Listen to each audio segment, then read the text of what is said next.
This is your first time in the Minneapolis, Minnesota real estate market channel, and you want to know everything about living in Minneapolis, Minnesota? Then subscribe below and tap that bell for notifications so you can be the first to know about the current market in Minneapolis, Minnesota.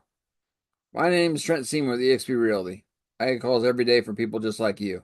So whether you're moving in 9 days or 9 months, feel free to reach out as all my contact information is in the description box below. I'll be happy to make a smooth move to Minneapolis, Minnesota. Today we're jumping into the computer. We're going to look at Google Maps and we're going to show you where Tonka Bay is in relation to the rest of the Twin Cities and how you get there and all that good stuff. And that is coming up next. All right, so we're going to jump into Google Maps here and get this up and running. Uh, Tonka Bay is this little town right down here. That's where Tonka Bay is. It is an isthmus in the middle of Lake Minnetonka. So you got water on both sides of it. It's a very small town. It's only about 1,300 people, but it is very affluent, very expensive real estate.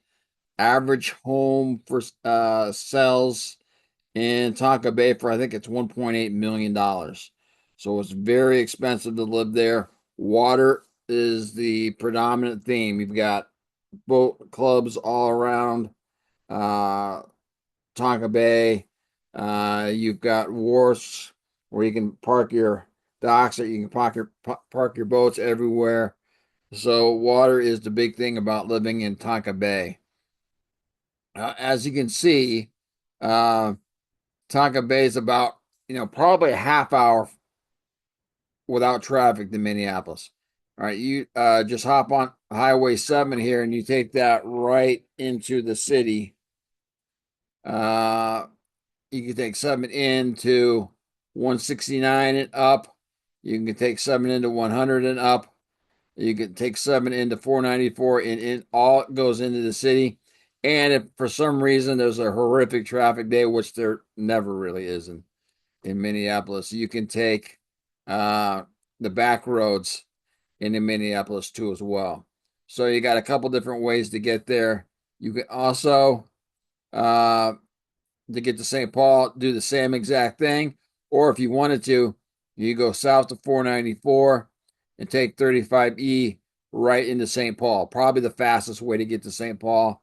Or you could do these other ways that I talked about, jump on 94 to get to St. Paul there. Uh, Going to the airport, you're probably 30 to 40 minutes. Again, jumping on 30 minutes, probably 30 minutes top. Take 7 to 494, and then boom, right there is the airport. So pretty easy to get to those places as well. If you want to head to Chicago, again, just like we've explained before, you're going to, you would take 7 right here, 494, move that out of the way. Take 494 all the way up here to 94 and then over to St. Paul. If you want to go to um, Des Moines, Kansas City, Oklahoma City, you would jump on 35 and head south down this way. If you want to go to the lakes, Brainerd Lakes, you would jump right there, or go to Fargo, you jump right there going on 494 to get to the lakes. Even though you're living in the middle of a lake, if you wanted to go to Brainerd because of the great golf courses, you could do that up there. So that kind of shows you how to get around town. If you are into sports, the Twin Stadium's right there. The Timberwolves Stadium's right next to it. The Viking Stadium's right here. Uh, University of Minnesota's right this way.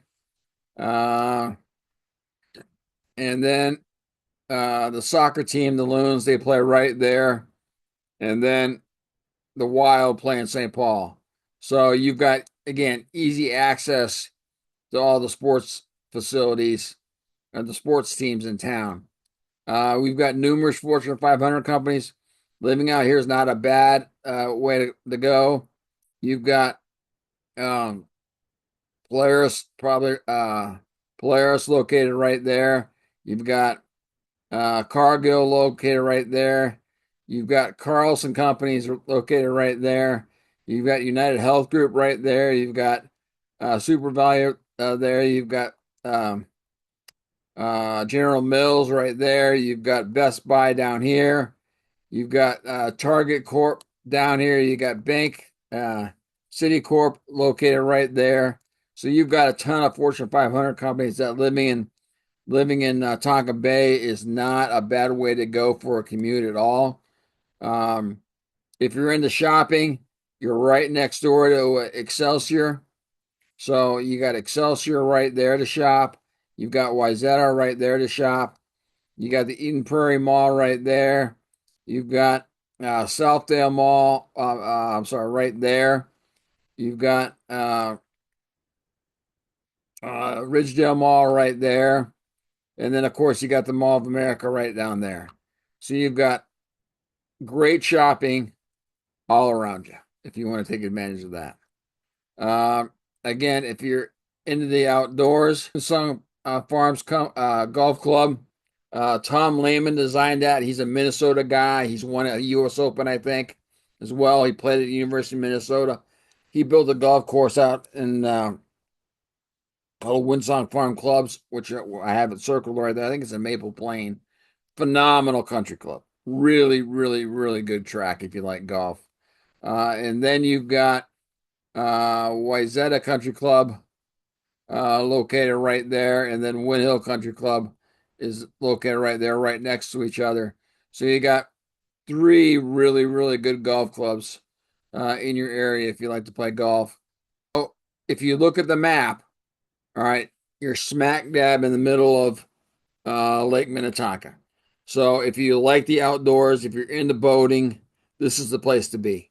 If you like water skiing, uh, if you like ice fishing, snowmobiling, great spot to be on the lake. You're right in the heart of it. All these lakes are all connected. So it may look like there's a separation there, but they all have channels that go to each lake. So Tonka Bay is very close. Is great for if you're in the water into water activities. High school is right there. So the kids that live in uh, Tonka Bay, they go to Minnetonka High School. A 5-10 minute commute from Tonka Bay to Minnetonka High School. So you've got nice proximity there to the high school too as well. Again, Excelsior, for downtowns. You've got some cool downtowns. You got Excelsior right there, so you're 5 minutes from there, and then you've got Wayzata, downtown Wayzata right there. So you got real cool places to go to if you want to go. Great restaurants, great shops, right on the water. Very cool. They got July 4th stuff, all kinds of events going on during the summer and during the wintertime. This is a very active lake during the wintertime. There's lots of ice fishing that goes on. They have all kinds of activity, like they have a golf fundraiser in Wayzata on the lake. It's really cool. All the local companies come out and sponsor the holes, and it all goes to charity. It's very neat. So it's very active in the summertime. It's very active in the wintertime. Again, real estate's not cheap. It's about I think it's $6 or $8 million is the average cost of a home now. Good news, it's gone down in the last year, but it's still at 1.6 or $1.8 million on the average cost of a house in Excelsior. Again, not very big. There's only about 1,300 people that live there, but it is a killer place. It gives you the feel of almost like living on the ocean. It has that kind of feel, that Cape Cod feel to it, and that's why it's so popular. So this has been Trent Seaman from Seaman's Real Estate Solutions and eXp Realty. I've got numerous other videos on towns that are sitting on the lake. I got Minnetonka, Wayzata, Deep Haven, Minnetrista, and Chanhassen. So those are all towns that are either sitting on the lake or real close to the lake. If you want to learn about more towns that are on the lake, about lake life and real estate, check those out. Again, as always, I always encourage, please leave a comment.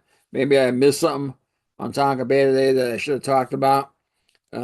please let me know. And again, have a great day. I've got one more video coming out on Sunday about the pros and cons of living in Tonka Bay. So look forward to that. And we'll talk to you later. Have a great day, guys.